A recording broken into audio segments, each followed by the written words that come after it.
欢迎收听我们这次的探讨。今天我们来聊一个很多正在学中文的朋友都可能遇到的困扰，就是你可能认得不少汉字，听力似乎也还行，甚至能看懂些文章，但就是到了要开口说的时候，感觉话就在嘴边儿，却怎么也道不出来。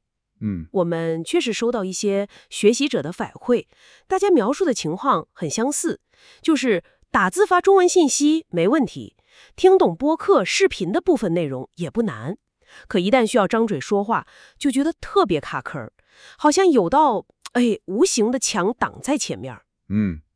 这个现象确实非常普遍。所以咱们这次的目标就是结合一些过来人的经验，帮你一起梳理一下，这说不出口的背后究竟有哪些常见的原因。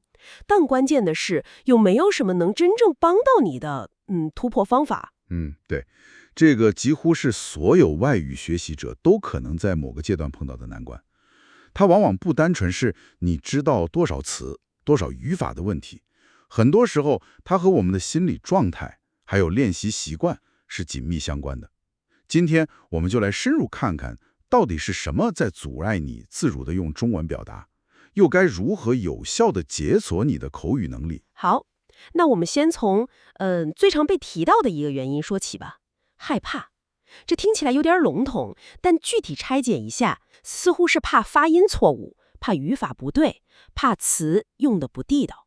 归根结底是怕对方听不懂，或者更让自己难受的是怕被别人在心里笑话。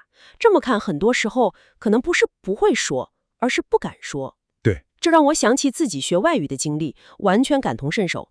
脑子里明明已经构思好了句子，甚至都演练了一遍，但临到要刷出口的那一刻，心跳就不自觉地加速，嘴巴好像僵住了一样。最后为了避免可能出现的尴尬，往往就选择了沉默。资料里提到王宇老师学英语时，课堂上被点名回答问题也是类似的状态，就是脑子里有想法，但就是开不了口，主要就是担心发音、句子结构不完美，怕同学评价什么的。对，你描述的这种感觉，就是一种典型的心理障碍。它像一堵看不见的墙，悄无声息地立在你想要表达的内容和你实际能说出口的语言之间。这种障碍的根源，往往就是对犯错的过度恐惧。而且这种恐惧有时会和另一种心态交织在一起，就是资料里李明老师提到的，他早期学外语时那种对完美的执念。他分享说，总想确保自己说出的每一句话在语法、选词、发音上都无懈可击。但这样做的后果是什么呢？就是大脑里不停地编辑、审查，思考时间过长，严重拖慢了输出的速度。等他好不容易在心里把一句话打磨完美了，可能对话早就跳到下一个话题了，是吧？对，跟不上了。这种追求完美的倾向，反而成了流畅交流的巨大阻碍。追求完美反而导致无法开口，这个联系很有意思。这让我想起资料里那个关键的提醒，就是说，语言首先是用来沟通的，不是用来拿满分的考试。对方能明白你的意思，才是交流的核心目标。没错。那个美国朋友听到语法明显错误的 I yesterday see a movie 时的反应就很说明问题。他没纠结语法，而是接着问，看了什么电影，好看吗？正是如此。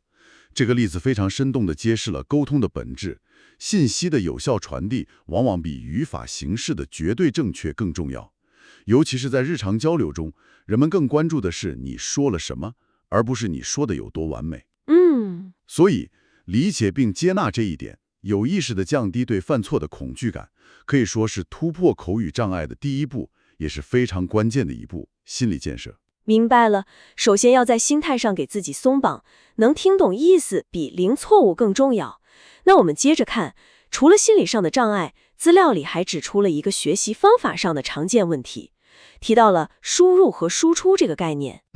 简单来说，输入就是我们学习语言的过程，比如看书、认字、听课、听播客，这些是把知识输进大脑，而输出呢，则是我们使用语言的过程，比如写文章、写邮件，尤其重要的就是说中文。对，资料指出的问题是，很多学习者投入了大量时间进行各种形式的输入，但输出练习，特别是口语输出，却做得远远不够。甚至几乎没有。对，这个输入和输出的不平衡，用一个很贴切的比喻来理解，就是学游泳。学游泳，想象一下，有个人想学游泳，他买来了所有关于游泳技巧的书籍，仔细研究了奥林匹克冠军的比赛录像，把各种泳姿的理论要点都背得滚瓜烂熟，可以说理论知识非常扎实了，对吧？对，但是如果他从来不下水，只是站在泳池边上观摩和思考，你觉得他能真正学会游泳吗？那肯定不行。理论懂得再多，不下水去亲自感受水的浮力，练习划水和换气，身体是学不会游泳的。估计一进去就得呛水啊。完全正确。语言学习，尤其是口语的掌握，和学游泳是同一个道理。你认识了很多汉字，听懂了很多中文对话，这就像掌握了游泳的理论知识。但是你的口腔肌肉、你的舌头、你的声带，需要通过实际说的动作，反复练习，才能找到说中文的感觉，才能协调运作，发出准确的音节和声调，最终形成一种近乎本能的肌肉记忆和语言习惯。只靠听和看是无法替代说这个动作本身的。所以说这个比喻是在提醒我们，需要检查一下自己的学习方法，看看是不是也像那个只看书不游泳的人一样，过于偏重输入而严重忽略了输出的实践。对，如果是这样的话，那无论理论知识积累的多丰富，口语也很难取得实质性的突破，是需要下水练习了。的确如此，需要有意识地增加说的练习，让你的口语能力有机会在实践中得到锻炼和提升。否则，知识储备再多，也可能一直停留在懂但不会用的状态。了解了，心理上的怕犯错和方法上的少输出，这是两个很关键的原因了。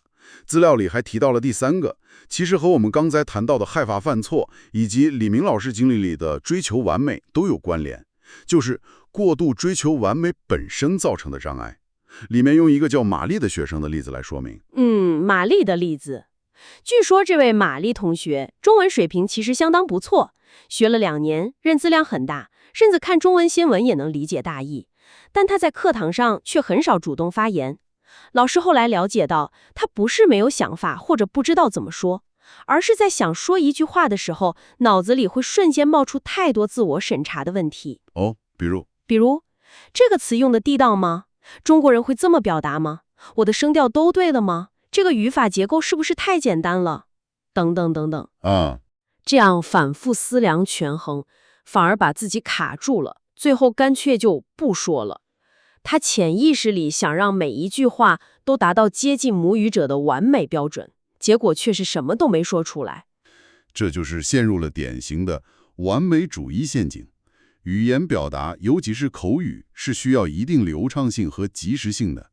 如果每说一句话都要像做精密的科学实验一样，反复检查每个细节，那自然就会变得磕磕绊绊，甚至完全死记。这有点像学走路。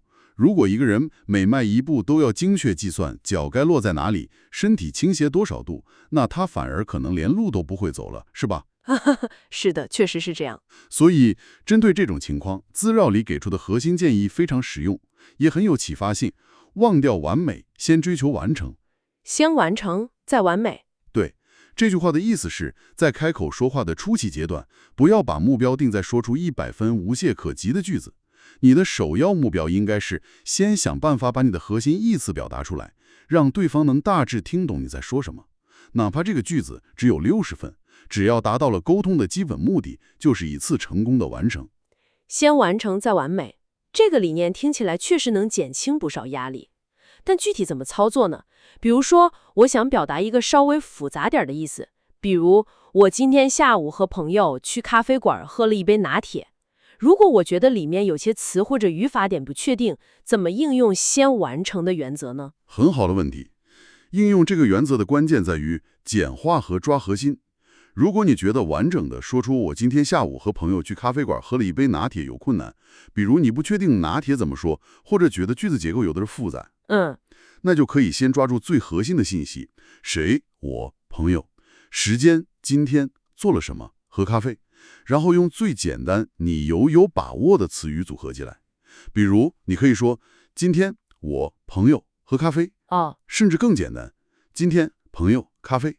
这在语法上肯定是不完美的，甚至可以说是错误的。但是，他把关键信息传递出去了，对方很大概率能猜到你的意思，这就实现了完成交流的目标。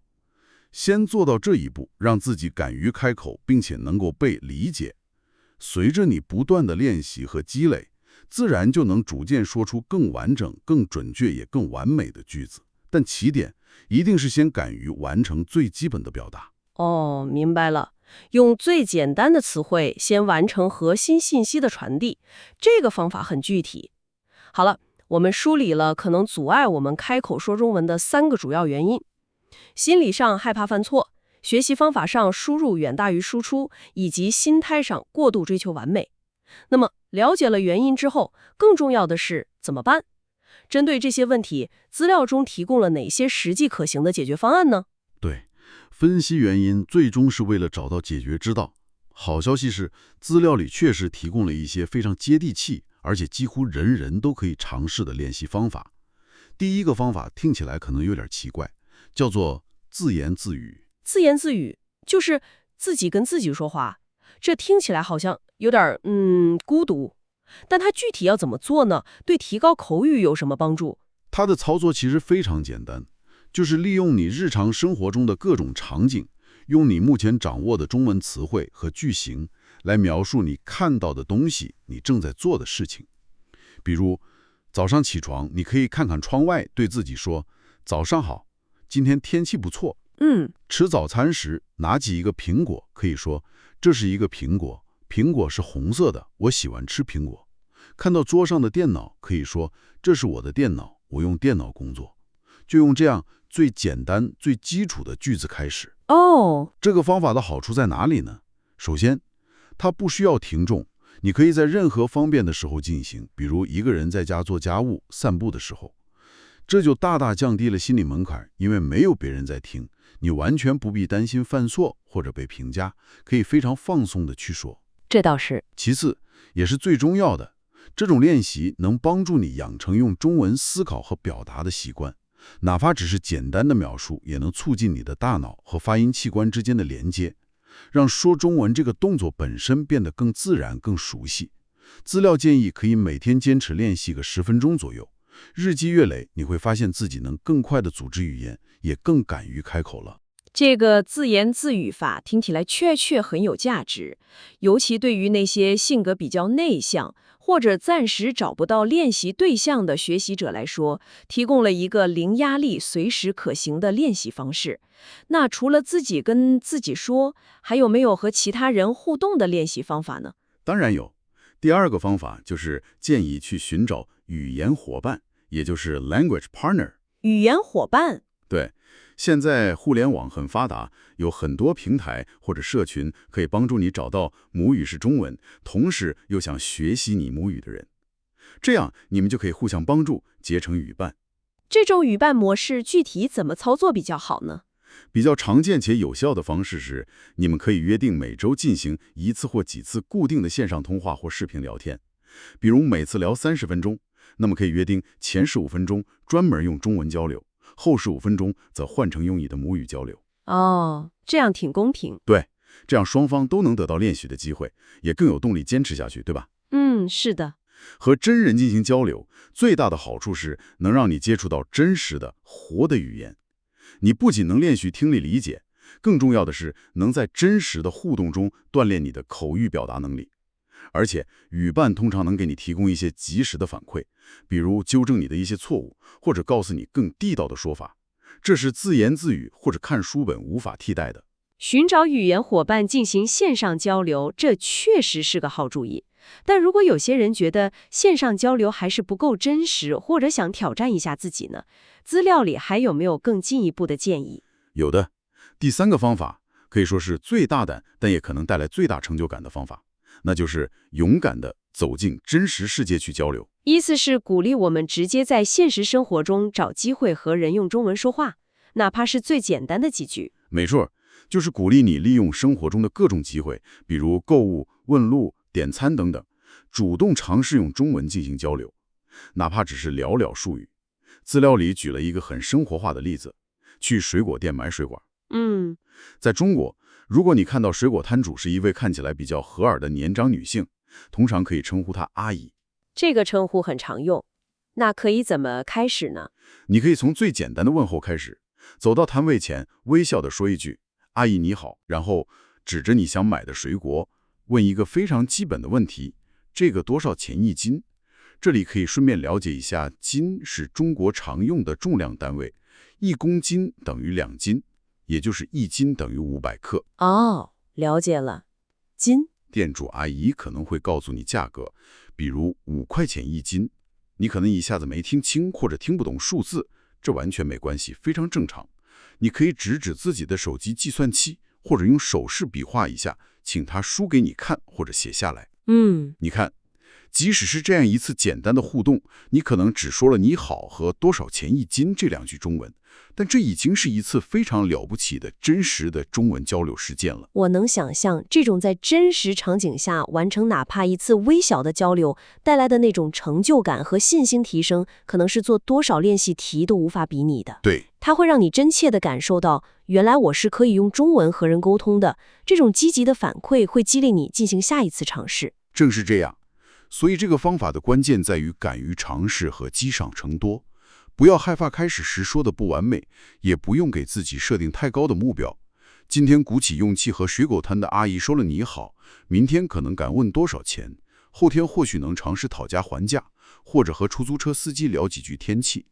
每一次微小的成功都是在为你积累信心，让你离流利口语更进一步。好了，关于为什么学了很久还是不会说中文，以及如何突破口语障碍这个话题，我们从原因到方法聊了不少有价值的内容。来稍微总结一下我们今天探讨的要点吧。我们分析了阻碍开口的3个主要因素。1是心理层面的害怕犯错，2是学习方法上可能存在的输入远超输出的不平衡，对，3是心态上过度追求完美导致的自我设限。没错。针对这些，核心的建议是：首先，在心态上要给自己减负，认识到交流重在达意，不必苛求完美，大胆去说。其次，学习方法上要像学游泳一样，不能只看不练，必须有意识地增加口语输出的实践，让嘴巴和大脑配合起来。最后，要调整期待，记住先完成再完美，先用简单的语言把意思说到位，比追究无懈可击而沉默要好得多。同时呢，我们也分享了3个具体的、容易上手的练习方法，希望能给你一些行动上的指引。第一是利用碎片时间、零压力的自言自语练习。第二是寻找语言伙伴，进行定期的真实的线上交流。对。第三则是鼓励你勇敢地走进真实事件，从和水果摊的阿姨问一句“这个多少钱1斤”开始，在实践中积累信心和经验。希望这些方法能对你有所启发和帮助。那么，在这次探讨的最后，我们想把几个问题留给你，也许可以引起你的一些思考或者行动。第一个，为了练习说中文，你曾经鼓起勇气说出的第一句真实的中文是什么？如果还没有，你打算尝试的第一句会是什么？这个问题挺有意思的。第二个，你现在是否还处在想说但不敢说的阶段？或者你已经顺利度过了这个时期，有什么特别的经历或者心得可以回顾一下？还有就是第三个，除了我们今天讨论的方法，你有没有自己摸索出来的，觉得特别管用的中文口语练习妙招或者小故事呢？期待大家的分享。不妨带着这些问题，结合我们今天的讨论，看看是否能找到一些新的启发。也许可以就从今天开始，挑选一个我们提到的方法，比如试试自言自语10分钟，或者在下次出门时尝试用中文问个路，看看感觉如何。感谢你的收听，希望这次的探讨能实实在在地帮助你更好地学习和使用中文。我们下次再见。下次再见。